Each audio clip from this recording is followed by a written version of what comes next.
Thank you so much. It's a treat to be here. Thank you to Warwick for inviting me. I lived here for about 3 years in graduate school, so we're having a kind of a nice reunion time. And it's fun to see some old friends and some family. So this book is about a 3-year time that I took a long adventure in China with my husband and 2 young boys. And the book is a story about what happens when you put 2 young American boys in the middle of downtown Beijing. And then it's also a story about what happens when someone in the family gets breast cancer in China, which was me. And then the book comes back out of cancer and becomes, again, sort of an adventure back in China once the cancer treatment is over. I thought I'd start right at the beginning, and I'd show you a little bit of that kind of crazy relocation stuff that goes on if you've ever taken your kids on the road or moved anywhere out of the country with them. So it's 2007 and it's about 100 degrees, and we've been in Beijing for about a week, and I'm going to pick the boys up from their first day of school. They're 4 and 6, and the title of this chapter is You Should Have Come Earlier. Here's the setup. I'm in the passenger seat of a blue Buick minivan driving through downtown Beijing at 3 o'clock on a blistering afternoon. A 53-year-old Beijing local named Lao Wu is driving. He will always be the one driving in this story. He wears pressed, high-waisted blue jeans and a sharp tan windbreaker. Driving is his job. That is to say, he's a full-time driver. When Lao Wu came back home from the fields after the Cultural Revolution, the high schools had been closed. And that was the week he learned to drive a Mack truck. He's been driving ever since. This is my 8th day in Beijing, and jet lag still pulls me down by my ankles. I lean back in the seat, my mind thick with sleep, and the van slows so I can count 20 waitresses lined up outside the Sichuan Chow Chur dumpling house. The girls wear blue cotton cheapos and do jumping jacks on the sidewalk. Then they salute a head waitress who stands on a small black wooden box.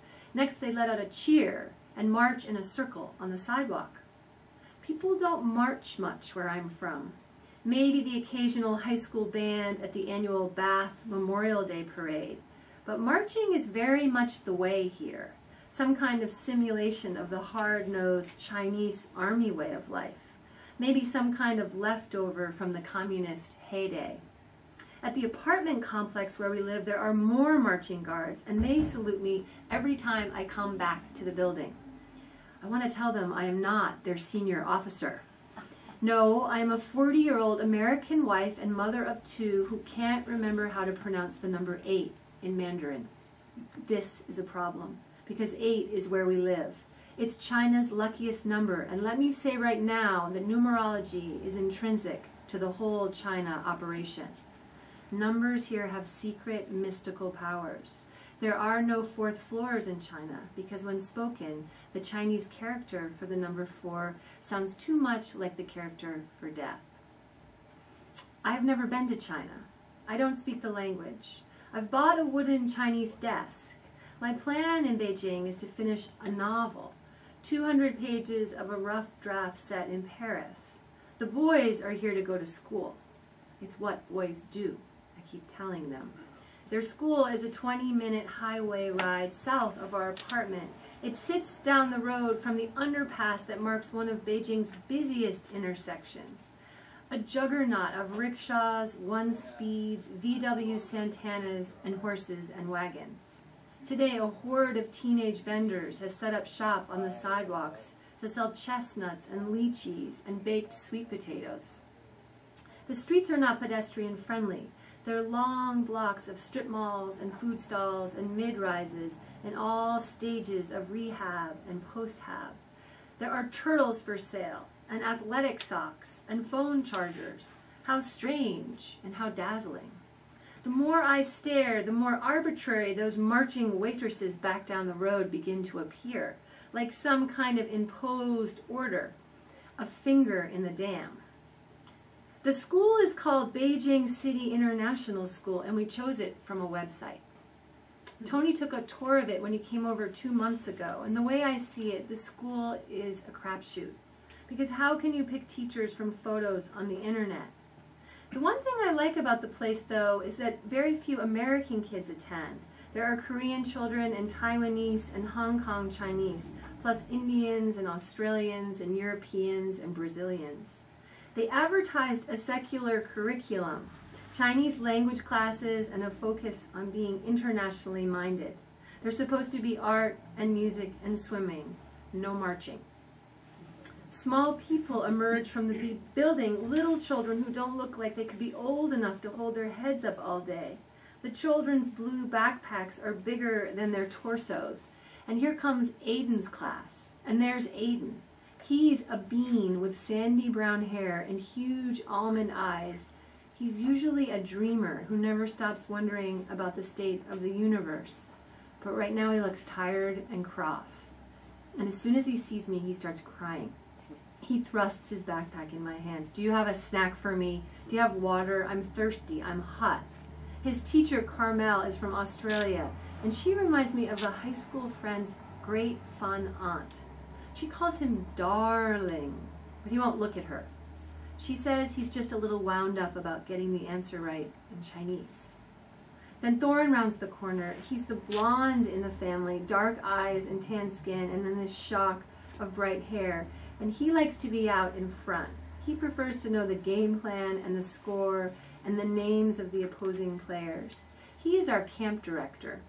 He doesn't have time to dream because he's busy planning the afternoon's aquatic schedule. Now he sees me and he shoves his things into my chest. Water bottle, backpack, sweatshirt. I can't hold all this stuff. And the water bottle falls. Thorne says, "You should have come earlier. You shouldn't have come to school so late." But who's late? If anything, I'm early. "You should have come earlier," he says, and then the tears start down the side of his round face. And I realize we're in deeper than I thought here. By the time we get to the van, both children have unhinged. Thorne hates his Chinese class and says he's never going back. Never. You can't make me. Lao smiles at me uneasily and closes the windows and turns on the AC. He seems as unnerved by the crying as I am and keeps laughing and making a tisk-tisk sound with his tongue as if to quiet Thorne. I smile at Lao, but my hands are shaking a little. I need to talk these boys down. I wonder for a second which tack to take. And exactly how much English does Lao understand? Because it's an odd thing to have your children unravel while a friendly Chinese man you just met drives you through the Beijing stoplights. What will he think of us, these American children and their mother crying their way home from school? Except I'm not crying. Not yet. Crying doesn't feel like an option. There's too much to get right. Aiden drinks from the water bottle I hand him and begins to give me a list of the reasons the new school is terrible. Really bad, he says. Small bikes, yucky food, boring, boring, boring. Really, I say, and I try not to panic. I look out the window at the passing skyscrapers. Things in Maine were good, and now we've gone and messed with it. I would lie down in this Chinese road for both my kids, but I can't live in this country with two complainers. I need them to show a little spunk. You know why I like my old school better, Aiden says. No why, I say, and I slightly clench my jaw. I like my old school better because it has swings. And I wish I were Chinese or Korean, because then I could talk to the other kids. But your new school has swings, I say, and I close my eyes for a second. I should state for the record that I have secret mother superpowers. Yes, I have the ability to detach from my children and climb into my own mind at the exact moment my boys might be telling me something they think is vitally important. And I know it's not necessarily compassionate, but what I do is build a small room in my head, closet-sized, and I go inside and I close the door. I can still see them, I just can't quite hear them. I go inside this room so I can think clearly. I go inside because the two boys exhaust me. They never let up.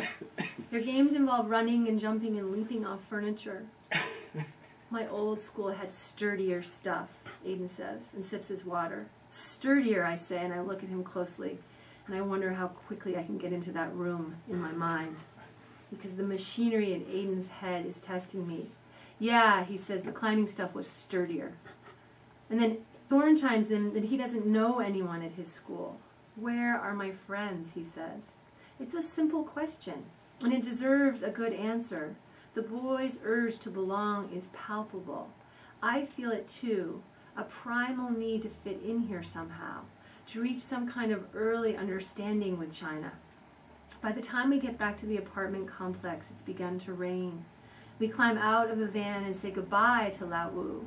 Then one of our Chinese neighbors approaches us on the sidewalk and points up to the sky. He's an old man with white hair, and he says in English that each time it rains in Beijing, the temperature drops 5 degrees. That this is how we will get ourselves through autumn in China. Rainfall by rainfall, 5-degree increments by 5-degree increments.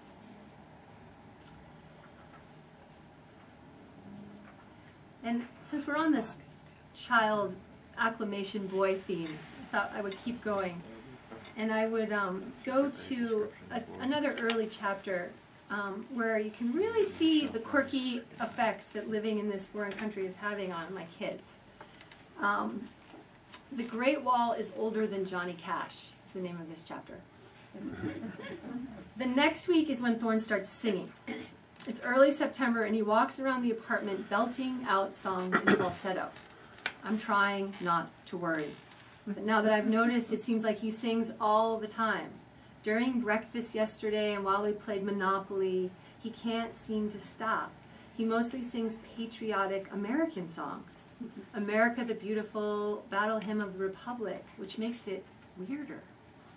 Thorne's first grade teacher, Diba, is from Bangladesh, and she's calling this singing a delayed response to moving to China. Spillover stress. Today, Thorne repeated the opening of the national anthem at least 10 times at breakfast.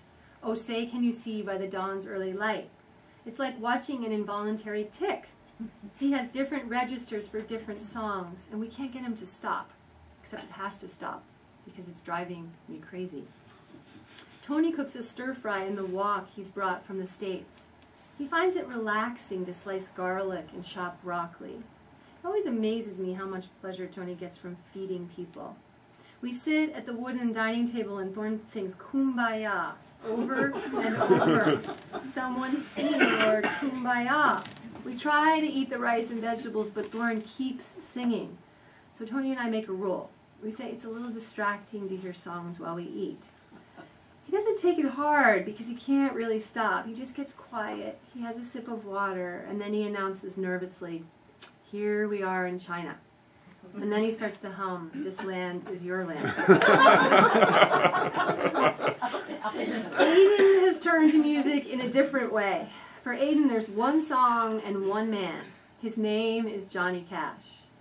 Aiden has been playing Ring of Fire over and over for days. Today I put in a salsa CD before dinner, but Aiden slipped Johnny back in. Then I put in Van Morrison, but by the time dinner was finished, Aiden had won again. What he does is he presses the button on the CD player until he reaches song number 15. Then that upbeat tempo kicks in. It's like a marching band at first, and then it moves into mariachi. Love is a burning thing. Aiden cannot get enough. He sings to every word. I fell into a burning ring of fire. I went down, down, down, and the flames went higher. Just before bedtime, I hear the song again, and I walk into the living room and find my son lying on the floor near the speaker. What is a ring of fire, Mom? And did it burn Johnny? I deliberate for 6 seconds, and then I say, Johnny Cash was having a hard time in his life. He was in love. He was not in a ring of actual fire. And then I pick Aiden up off the floor and I carry him to bed. Will you stay with me, he asks. He's been angling for this every night since we got to Beijing. I don't like to be alone. He sleeps on the bottom bunk in his room, and often this month I've given in and climbed up the narrow ladder around midnight and crawled under the blankets. He always says he just wants to know I'm there. During the daytime, he and Thorne kick drop shots against the concrete walls. It's the nighttime that gets to Aiden, when his room morphs into a dark zone. I'll check on you in half an hour, I say, and kiss him on the forehead. Good night, my sweet. He opens his arms for one last hug, and I leave him without daring to ask if he feels like his own life is burning in Beijing. In the morning, we take a taxi to the Great Wall, and Thorne hums the melody to the Erie Canal song. The funny thing about his singing is that sometimes when I recognize the tune, I can't help but join in. So we all sing Low Bridge, Everybody Down. And then we wait in line for the cable cars.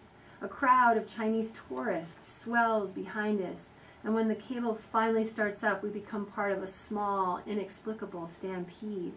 I try to hold Thorne's hand, but lose him in the rush at the turnstile, and he calls out my name until I squeeze around a dozen bodies and I grab him by the arm. We slide into the car, and 3 middle-aged Chinese join us, a man and his wife and their female friend. The women examine our clothes and our shoes and our hair, and when they approve, the smiles come. When we get to the wall, we're quiet at first. I'm not sure how to approach this wall, how to be on it. Do we walk normally, slowly? Do we touch the stones, sit on the sides? It's so compelling, this wall and its geometry. It may be the scope. It stretches up and over the mountains as far as I can see. But this wall asks you to relinquish your hold on things, to give up the reins. We're speechless for whole minutes, and then the 4 of us are running and jumping and taking hundreds of pictures. It's stunning up here. Rural China spreads out below for miles, sun-drenched, russet-toned. And then we eat soft baozi rolls and cold eggs from a picnic bag. From this vantage, everything on the wall feels ancient and sacred, even the old men peddling cheap plastic flags. The boys say they'd like to live up here, in tents, and keep watch for Mongol warriors. And Tony tells them that an emperor from the Ming dynasty oversaw the building of most of this stretch of wall we're on. Aiden asks how long ago this Ming emperor died. Hundreds of years ago, Tony says. So this wall was built before Johnny Cash died? Aiden wonders out loud. I look down at my son, and he's not joking. Should I be worried? Who knew? The Great Wall, I say slowly, is ancient, 80. And then I smile at him and I take his hand. So that's good, Aiden says. That means this is a very old place. That means the Great Wall of China is older than Johnny Cash. And I'm not making that up. It's crazy what happens to kids when they are planted to another culture.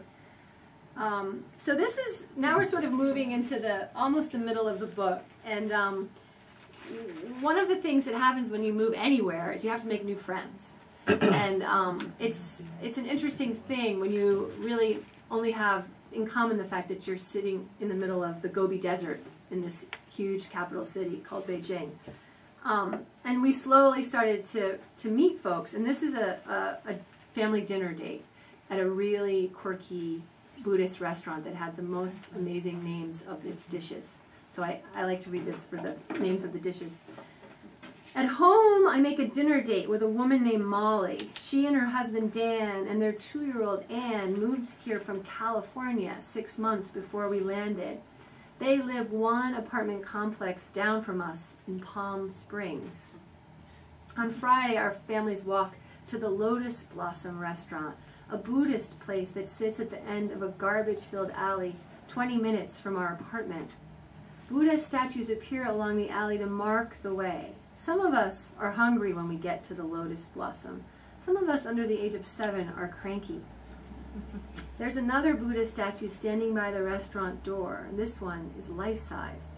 Inside, the waiters are monks who wear gray cotton tunics and pantaloons and hover around our table handing out warm washcloths. Our placemats are gigantic palm fronds. We're hoping to order quickly, maybe noodles and dumplings. Molly says we need to get these kids fed, and I nod to her as a waiter hands me the menu, but it's a bound book the size of Aiden. I reach out and hold it with 2 hands, and I try not to giggle. The rest of the menu is in my lap, and I open it to the first page. Every dish has been given a Buddhist poem name to help inspire our order. There are no simple noodle dishes, no dumplings. this is going to be more complicated than we thought. We try to study the menu. The kids are hungry and fidgeting, but the book is so big. I finally tell Tony, I'm ordering a dish called I Love You, End of Discussion. And then I do giggle because these names are really good. Dan says I'm getting Contemplating the Inner Self spinach. His laugh is this great unexpected thing. And Molly says, for me, Chinese kale, a little more love, a little less misfortune. And then Tony and Dan together pick No Birth, No Death, Tofu, and in praise of going in happiness, wild yams. The food takes long to prepare, and Aiden stands up on his chair and asks for more orange juice. Anne is singing. Thorne keeps shredding his placemat. I'm able to distract him by taking him to the bathroom where flute music is piped in. When we get back to the table, Tony takes Aiden outside to stand on the porch that the monks have built in the alley. There are stars out there, Aiden says when he returns. Stars and candles. The food arrives, and somehow we've ordered well. Duck and chicken and tofu. We scoop glass noodles from one of the soups and sell it to the children. Everything is delicious. We eat quickly, and when the bill comes, we hand over wads of cash from our wallets, then walk to the alleyway. Stars, everyone says in unison. Aiden was right. The sky is clear, and the night is dark. Mom, Thorne yells. He's standing next to one of the Buddha statues, and he and the Buddha are the same height. Mom, he says, we are in outer space. And then he begins laughing. Right this very second, the earth is spinning in outer space. Somehow standing in this dark alley in downtown Beijing on a Sunday night has unlocked a secret of the universe for my 7-year-old. Maybe China has allowed him to see the sky more clearly. I think all 4 of us have better vision here. Pretty cool, huh? I say, and I squeeze Thorne's hand, and we begin to walk toward the end of the alley. Outer space. Pretty cool. The book is set up in sections that are sort of playing with and having fun with the notion of walking through the Forbidden City and the different halls. So each section has a different name. And by the time we get to what I call the cancer sections in the middle, we're in the Hall of Martial Valor, which I thought was kind of appropriate for cancer. So we moved through the Hall of Martial Valor, and I'll land us in a chapter that I called the Cruelest Month, because it's April. So April is also now the Cruelest Month. This just finds us, we've had a cancer diagnosis in Beijing, and we have had a first surgery in Beijing. But we learned that we need to go back to the States for more treatment and more surgery. But there's a time lag. You can't get surgery the day you want it, as we all know in the States. So you have to wait. And if your kids are in school, you might as well wait in China. So it was kind of a surreal time. And one of the things I thought I'd do is I would go get some movies. And here's the story of going to the illegal DVD store in Beijing to get the movies. There's not much Beijing TV that isn't in Mandarin. We have 6 foreign channels at the apartment. Not bad for a country with no international television just 10 years ago. But after 8 months of the Discovery Channel and National Geographic, I'd love something with a plot. I head out in the van with Lao Wu to an illegal DVD store. I get to a small, nondescript shopping plaza and see a hand-drawn sign that says Tom's Shop. I follow the arrow inside the glass door, and I take a steep set of spiral stairs that ends in a dank basement where a throng of people rub shoulders among thousands of pirated movies. A Chinese man I know here named Paul cherry-picks American films to air directly on Chinese TV. He says it's a difficult thing to navigate Chinese censorship. The rules are arbitrary. You can show violence, loads of it, but not against the Chinese government. And he says people in China believe concrete rules govern the censoring, But he's come to realize those rules are always in a state of flux, like almost everything in this country, made up as the screeners go along. I'm getting ready to pay for the second season of a show named Weeds, when one of the teenage girls stocking the shelves runs to the front door, slams it shut, and throws the deadbolt. We're locked in.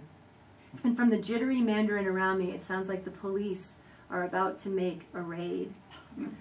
The Chinese woman behind the counter starts taking money and selling DVDs fast and pointing with her hand to the back of the store. I get one huge shot of adrenaline. The police are coming. They will arrest me, put me in a paddy wagon, and take me to Chinese jail. I will not be able to speak enough Mandarin to make a phone call. I will never see my children again. Why haven't I studied my Chinese harder? I calm down enough to ask clearly in English if there's a back door to the store. And another one of the young girls leads me through the stock room. It's packed with illegal movies, thousands of them, in black cases stacked against the wall and in heaps on the floor. I find a secret back staircase where I run into a long line of people standing on steps that lead to a fake door that looks like a wall. I can hear the girl at the top asking quietly for someone on the other side to open up. I finally motion to her to bang on the door, and I smile, and so she does, and slowly the wall begins to slide to the side, and we are let in to an impressionist art gallery. From there, we fan into the street. I still have tinglings of that adrenaline when I walk into the Jenny Lou's supermarket next door to see if they've gotten a shipment of Honey Nut Cheerios. Sometimes I have them, sometimes I don't. Aiden is obsessed with this cereal. It must be a reminder of home for him. Today there are 3 boxes, and I carry them to the cash register, and I pay $10 for each box. The stolen DVDs are $1 a piece, but the cereal costs 5 times more than the average Chinese daily wage. I head back to the minivan. The highway is fast today. A whole line of cars is speeding in the breakdown lane as if we're in a NASCAR race. Beeping seems to be the Chinese answer for an indication light. Then the 5 lanes are pressed into 2 with no warning. Cars swerve to avoid hitting a teenage policeman who stands in the middle of the highway wearing a neon orange safety vest. He looks about 15, and he waves a white baton in the air, hoping no one will hit him. I let out a little yell. "Bu kei," I say, not okay. And Lao Wu agrees with me, but he can't speak because the driving has gotten too intense. Cars cut us off and squeal. Up ahead there's another policeman, just as young as the first, and then another. Where are these boys' mothers? And this is how the highway north of Beijing is cleared of 3 lanes of traffic for whole miles by a string of human targets. Just then, the first double-decker bus roars past our minivan, and then the second and third, and I begin to piece it together. Only the most important VIPs get the highway cleared for them. The leaders of the Chinese Communist Party are meeting in Beijing this week. That must be them, speeding by, stewards of the world's communist nation. Maybe I should ask Lao Wu to follow them. "Government?" I ask him in English. He nods and tells me that they're all heading to Tiananmen Square. Okay.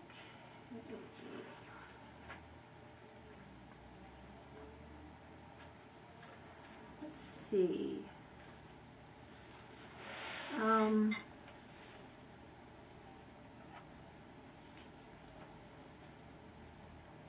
We're back on the wall. You want to go to the wall again? You don't mind going back to the wall? What we've done now, because I've skipped a whole lot, is we've returned to the States. We returned to Boston. And we were there for about 5 months, and I had pretty much all of my active cancer treatment there. And then we made a pretty hard decision to go back to China, and it was partly because of my husband's job. He had a job. We wanted to keep our family together. And partly because we had just hit our stride in China when I got cancer. And we wanted to go back and finish the story on our terms. And we wanted to have that great China adventure that we kind of hadn't gotten to have yet. And that meant sort of traveling around China on planes and trains and automobiles and horses. And so that's what we did. It wasn't always easy at first. And for all of us who've been touched by cancer, we know that sometimes it's after our treatment that things can be the hardest. We think that we're going to be doing cartwheels, but in fact we've kind of flattened out. And I now know that there's even a schedule for that kind of flattening out. But in the book, as I was writing the book, I had no idea that I was right on schedule. I'll pick it up here in the middle where I'm still grappling with how to find support in China. On Saturday morning, I decide the answer is to pack up the minivan and head back to the Great Wall. We need to get out of the city and hike on top of something bigger than us. A wall that took millions of people thousands of years to build. One that stretches across China for thousands of miles. The village of Mutanyu is a cluster of 100 or so squat brick homes built along the mountainside. There's a dry patchwork of terraced cornfields that surround the houses. It's good to be out of the city. Aiden and Thorne climb a persimmon tree and holler down. Tony takes pictures of the boys hanging from their knees, and then he cuts open the persimmon with his jackknife to see the pale meat. The entrance to the wall is a 20-minute hike, and the boys wear Red Sox hats and carry backpacks. Tony keeps the black Nikon around his neck. It's been a whole year since we were last here, and the wall seems smaller now, less intimidating, like so many things do in China the second time around. The sky is blue, and we can see a series of dark green mountain peaks that stretch in either direction for miles. Down below is the forest, and I think I can see the top of our rented house. Thorne tells us to look at the moon. It's still full, he yells. I take Tony's camera from him and I walk toward my children. Aiden, I say, lean in toward your brother. And then I snap pictures of the boys together, looking out over the edge of the world. It's difficult on some days to believe that cancer infiltrated our family planetary system, our sun and moon and stars. But each of us is different for that now. We've survived something together. Tony takes a sip of water and tells the boys that thousands of Mongols used to attack the wall on horses. They'd gallop to the edge, he says, and then the Chinese guards would push them back with swords and bows and arrows. Aiden and Thorne love that part. What I'm trying to do here on this wall is get some traction. I met a psychologist at a dinner last summer who told me it takes most of her cancer patients 5 years to come to grips with their diagnosis. I'm beginning to understand what she meant. I pull my water bottle from my backpack. My body feels like a molecular, cellular mystery to me. And I'm beginning to see that cancer is for life. You beat it back with surgeries and drugs. You beat it back with a stick, if you have one. You trick it. But even then, you're in some kind of dialogue with it, because you never want cancer to surprise you as badly as it did the first time. And we've made it to the other side for now. The 4 of us are standing on the Great Wall to prove it. I think I'll stop there. So thank you.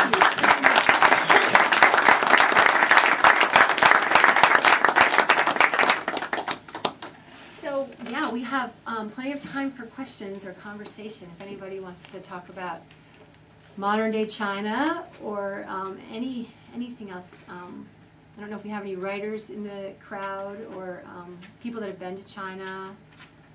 Does anyone have a question they want to ask? I do have a question. We took our children to Singapore and lived in Singapore for 9 years. Wow.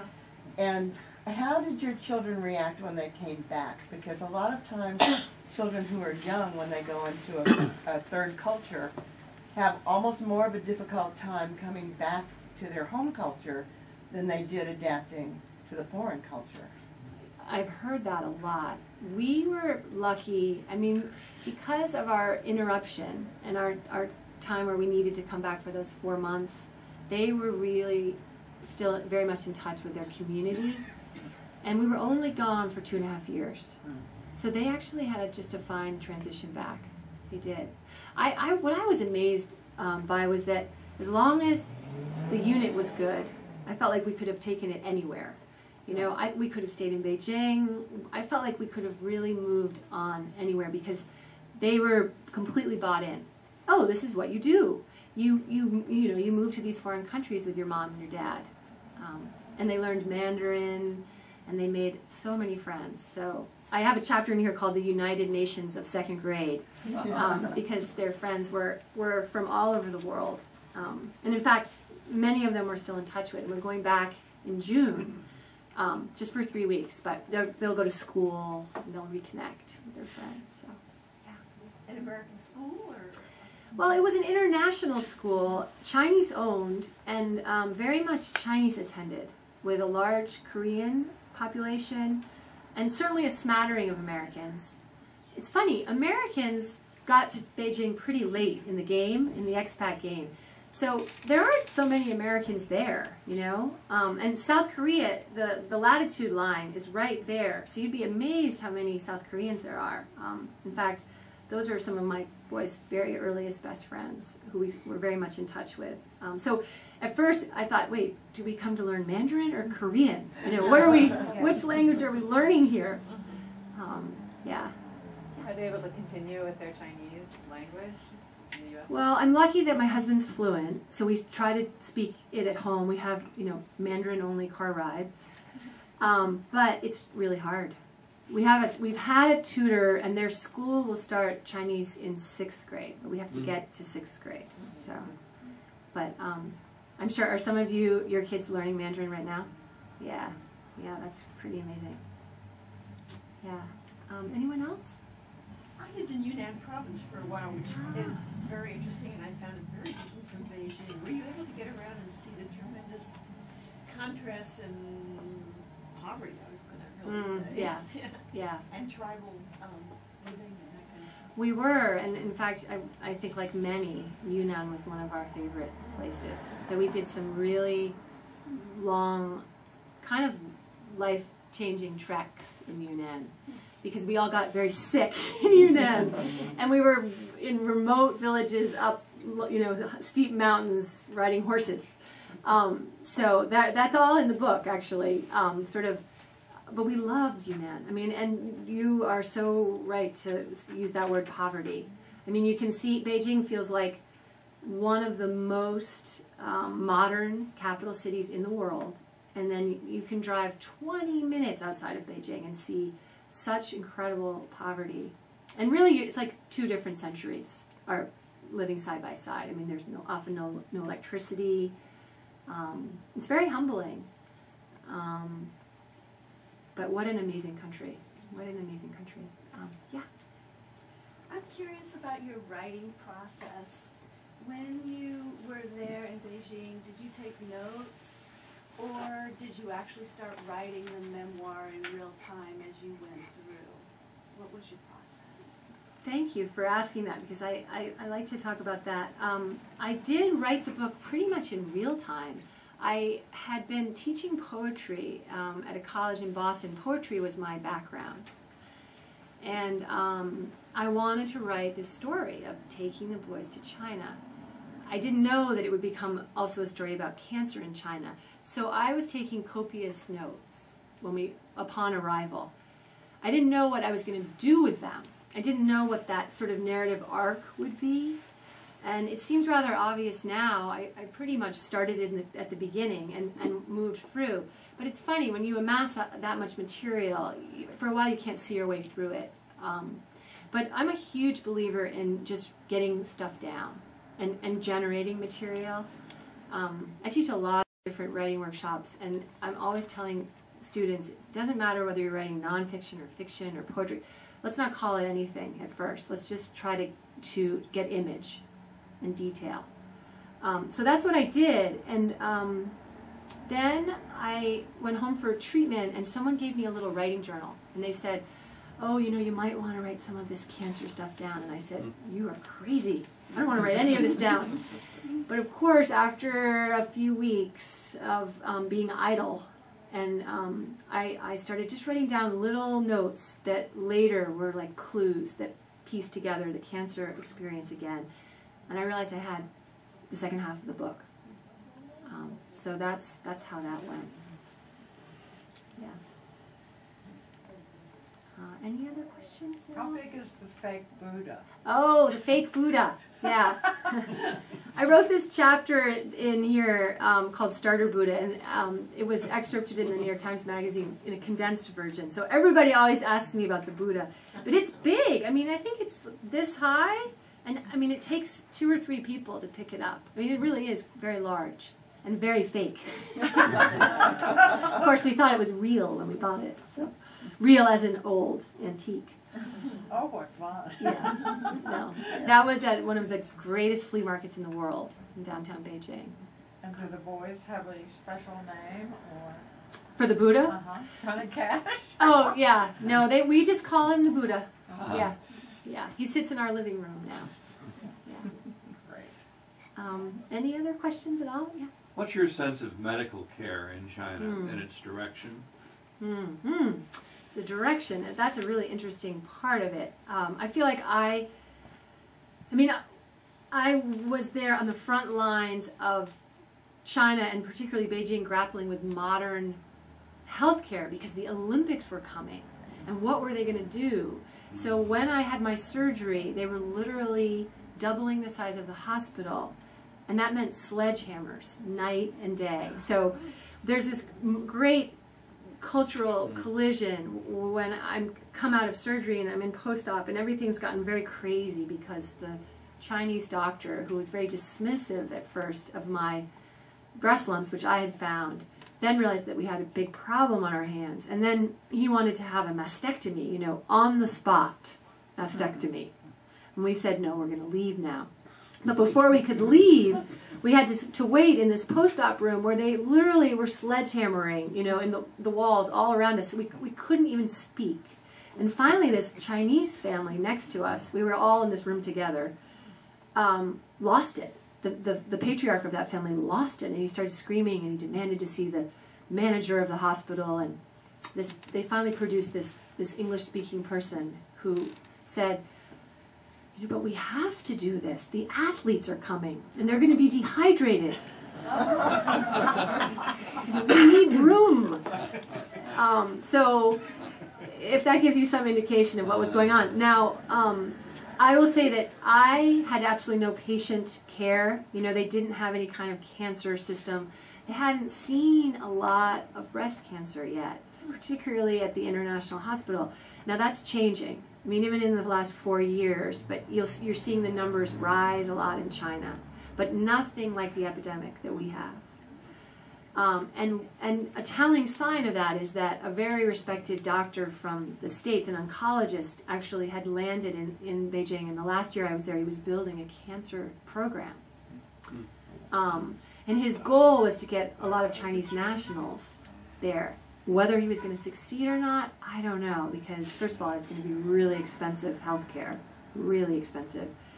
And second of all, I'm just not sure. I mean, early prevention is not out yet. The word on early prevention for Chinese women and breast cancer, it's just still not happening. Nothing like here. No. So it's a whole fascinating subject. Certainly there are some very, very esteemed and accomplished doctors. You hear that most of them have gotten their treatment here, in fact, in the West, and then have gone back. And that was what was so amazing about being there when we were there, is this floods of Chinese nationals were coming back to China, finally, because their prospects looked so good now. So it was a really interesting time to be there. And the book kind of tries to chart that. I have a question about the education at the school. How were you able to measure that, since it was in a foreign language? Is there a way for a foreigner to find out just what the level of education is there? Well, for us, we were okay because there was a lot of English spoken at the school. So even though there was a whole lot of Mandarin, we were able to find our way. And I do think it's tricky to find schools when you go anywhere new. You have to trust your instincts and talk a lot to the teachers. There's a whole lot more talking to teachers in these international schools because they're kind of your lifeline. You know, your school is your community in a way that it might not necessarily be, I think, in the States. In fact, you know, I dedicate this book in part at the end to our teachers in China because we had such wonderful teachers from all over the world. I mean, I think the people that are itinerant teachers all over the world have dedicated their lives to teaching. And we had a really talented group. So we were really lucky. I think, well, maybe one more and then we'll cut it. Yeah? It sounds like you didn't live in a high-rise, which is sort of atypical in Beijing. It sounds like you lived in a Hutong or something. No, we lived in a high-rise, but it was, and I have a moment in the book where I say, I can, without turning my head, I can count 100 high-rises out my window. Just 100. And that was like a tiny little grid. But the Hutong, the old sort of ancient Chinese neighborhood in our neck of the woods, was right below our high-rise. So I have to say that was a pretty sort of great thing for someone who wanted to write a book on China, because I could watch all this incredible day-to-day life going on. And that sort of interface of new and old was happening on our street. And it wasn't always a good thing, you know. It wasn't always a good thing. So, but thank you all so much for your questions and your time.